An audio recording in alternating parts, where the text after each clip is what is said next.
All right, Jeremy, we'll see you in a bit. Thank you. Even with help from law enforcement, poll workers can still deal with harassment, abuse, and sometimes even physical violence. With absentee voting starting October 22nd, municipalities are focusing on how they can better protect poll workers. The state will enforce a statute making it a Class A felony to commit battery against poll workers, election officials, and clerks in 2025.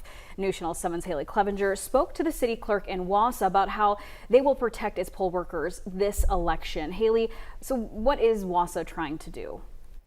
Wausau is hoping to implement a temporary ordinance by this October. It will allow the city to fine or prosecute someone if they verbally harass, threaten, or physically assault a poll worker, election official, or clerk.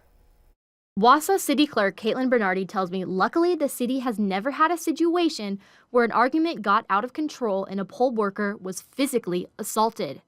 But Bernardi says it can happen, so poll workers need to know what to do.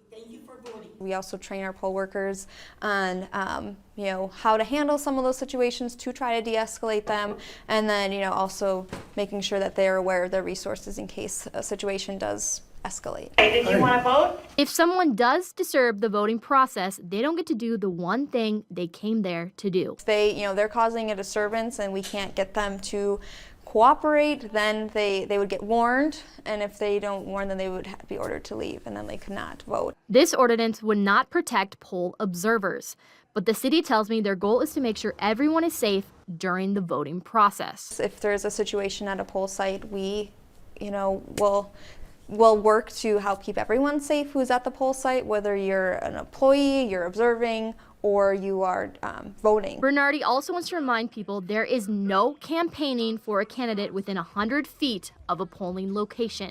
Telling people in support or against a candidate, encouraging people to vote for or against a candidate or a referendum question or anything like that. That would be reported to us, and we would refer that to the district attorney to prosecute. This temporary ordinance has already passed the Public Health and Safety Committee. It still needs to pass the City Council. This ordinance would also protect the county clerk and their staff because they operate in Wausau.